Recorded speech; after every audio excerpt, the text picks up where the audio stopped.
যদি আপনাকে বলি আপনার এই মূল্যবান পাসপোর্টটি মাত্র 10 মিনিটে করে দেওয়া সম্ভব, হ্যাঁ, ঠিকই শুনেছেন। মালয়েশিয়ার বুকে এমনই এক ফাস্ট সার্ভিস জালিয়াতি চক্রের সন্ধান পাওয়া গেছে, যা তাদের এই অবিশ্বাস্য গতি এবং দক্ষতার কারণেই কর্তৃপক্ষের নজরে আসে। কে ছিল এই জালিয়াতি চক্রের মাস্টারমাইন্ড? কোন অত্যাধুনিক প্রযুক্তি ব্যবহার করে তারা মাত্র 10 মিনিটে তৈরি করত একটি ভুয়া পাসপোর্ট? আর এই ভয়ঙ্কর ব্যবসার শিকড় কতদূর বিস্তৃত ছিল?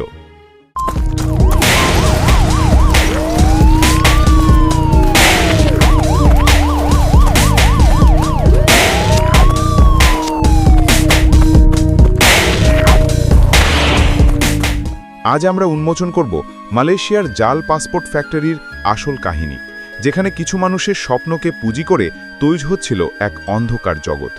ঘটনাটি মালয়েশিয়ার রাজধানী কুয়ালালামপুরের কেপং এলাকার একটি সাধারণ অ্যাপার্টমেন্ট। বাইরে থেকে দেখলে বোঝার উপায় নেই, কিন্তু ভেতরে চলছিল এক ভয়ঙ্কর আন্তর্জাতিক জালিয়াতি ব্যবসা।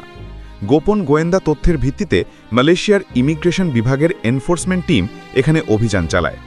অভিযান শুরু হতেই কর্মকর্তারা হতবাক।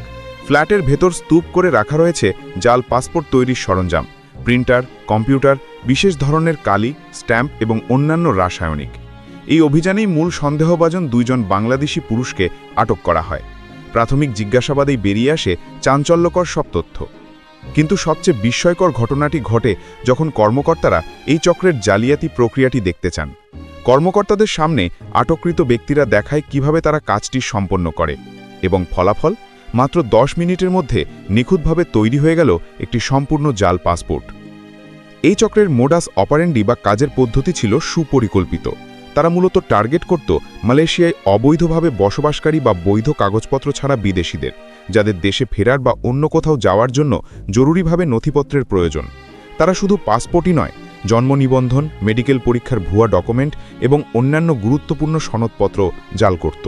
তাদের মূল কৌশল ছিল পাসপোর্টের পুরাতন সংস্করণ ব্যবহার করা, যেখানে পলিকার্বনেট ব্যবহার করা হতো না।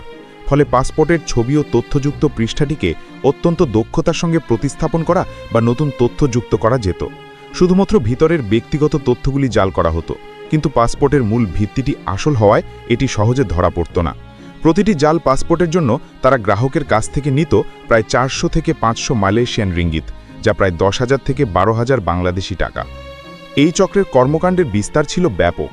তারা শুধু বাংলাদেশিদের জন্যই নয়, ভারত, নেপাল, ইন্দোনেশিয়া, পাকিস্তান এবং মিয়ানমারের নাগরিকদের জন্যও জাল পাসপোর্ট তৈরি করত। আটক হওয়া 2 ব্যক্তিই ছিল এই কাজের মূল কারিগর। প্রতিদিন তারা 20 থেকে 30টি পর্যন্ত নথি জাল করতে পারত এবং তাদের মাসিক বেতন ছিল প্রায় 2,500 রিঙ্গিত। তারা হোয়াটসঅ্যাপ বা অন্যান্য মেসেজিং অ্যাপের মাধ্যমে তাদের সার্ভিসের প্রচার চালাত এবং অবৈধ প্রবাসীদের মধ্যে তাদের পরিচিতি ছিল ফাস্ট সার্ভিস হিসাবে। কাজ শেষ হলে কুরিয়ার সার্ভিস বা হ্যান্ড ডেলিভারির মাধ্যমে গ্রাহকদের কাছে জাল নথি পৌঁছে দেওয়া হতো। এই জালিয়াতির মাধ্যমে তারা প্রতি মাসে লক্ষ লক্ষ টাকা আয় করত। ইমিগ্রেশন মহাপরিচালক দাতুক রুসলিন জুসোহ জানিয়েছেন, এই ধরনের অপরাধ কেবল ইমিগ্রেশন আইন লঙ্ঘন করে না, বরং দেশের নিরাপত্তাকেও মারাত্মক ঝুঁকিতে ফেলে।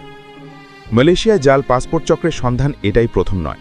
বিগত বছরগুলোতে একাধিকবার এমন বড় বড় সিন্ডিকেট ধরা পড়েছে এবং প্রতিটি ঘটনাতেই উঠে এসেছে বাংলাদেশি নাগরিকদের জড়িত থাকার খবর।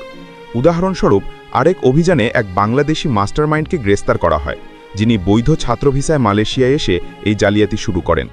আরেকটি অভিযানে ওফু ভাই নামে পরিচিত 38 বছর বয়সী এক বাংলাদেশিকে মূল হোতা হিসেবে আটক করা হয়, যার কাছ থেকে প্রায় 211টি জাল পাসপোর্ট জব্দ করা হয়েছিল। এসব ঘটনা থেকে স্পষ্ট, এই জাল পাসপোর্ট শুধু অবৈধ অভিবাসীদের জন্যই নয়, এর পেছনে আন্তর্জাতিক মানব পাচার চক্র এবং আরও বড় অপরাধের সংযোগ থাকতে পারে। কারণ জাল পাসপোর্ট ব্যবহার করে মানুষ শুধু এক দেশ থেকে অন্য দেশে যায় না, তারা ভুয়া পরিচয়ে বিভিন্ন বাধ্যতামূলক পরীক্ষা বা স্ক্রিনিংয়ে অংশ নেয়, যা পুরো প্রক্রিয়াটিকে বিপজ্জনক করে তোলে। আটককৃতদের বিরুদ্ধে মালয়েশিয়ার ইমিগ্রেশন আইন 1959-63, পাসপোর্ট আইন 1966 এবং অভিবাসী পাচার ও চোরাচালান বিরোধী আইন 2007-এর আওতায় মামলা দায়ের করা হয়েছে। এই অপরাধগুলোর শাস্তি অত্যন্ত কঠোর। এই ঘটনা আমাদের জন্য একটি চরম সতর্ক বার্তা। জীবনের ঝুঁকি নিয়ে ভুল পথে জাল নথিপত্রের মাধ্যমে বিদেশে পাড়ি জমানোর চেষ্টা কখনোই নিরাপদ নয়। আপনার কষ্টের উপার্জনের টাকা এক মুহূর্তে ধ্বংস হয়ে যেতে পারে এবং বিনিময়ে আপনার স্থান হতে পারে মালয়েশিয়ার অন্ধকার জেলখানায়। আমরা প্রবাসী ভাইবোনদের অনুরোধ করব, কোনো এজেন্ট বা দালালের মিথ্যা প্রলোভনে পা দেবেন না। কোনো অবস্থাতেই জাল নথিপত্র ব্যবহার করবেন না। প্রয়োজনে সঠিক প্রক্রিয়ায় আপনার দেশের হাই কমিশনের মাধ্যমে যোগাযোগ করুন। একটি সাধারণ বাড়ির আড়ালে চলা এই জাল পাসপোর্ট ফ্যাক্টরি দেখিয়ে দিল কিভাবে কিছু অসাধু মানুষ দ্রুত অর্থ উপার্জনের জন্য অন্যের জীবন নিয়ে খেলা করতে পারে। কর্তৃপক্ষের দ্রুত পদক্ষেপের ফলে এই ভয়ঙ্কর চক্রটি আপাতত বন্ধ হয়েছে, কিন্তু এর শিকড় কি সম্পূর্ণ উপড়ে ফেলা সম্ভব? আপনার কি মনে হয়, এমন জালিয়াতি চক্র বন্ধ করতে সরকার এবং সাধারণ মানুষের পক্ষ থেকে আর কি পদক্ষেপ নেওয়া উচিত? কমেন্টে আপনার মূল্যবান মতামত অবশ্যই জানান। যদি আজকের এই উন্মোচন আপনার ভালো লেগে থাকে তাহলে ভিডিওটি লাইক করুন, আর এই ধরনের রহস্য এবং সত্য জানতে দ্য রিভিল মাস্টার চ্যানেলটি এখনই সাবস্ক্রাইব করে বেল আইকনটি প্রেস করে দিন। আমরা খুব শিগগির ফিরছি নতুন কোনো রহস্যের উন্মোচন নিয়ে।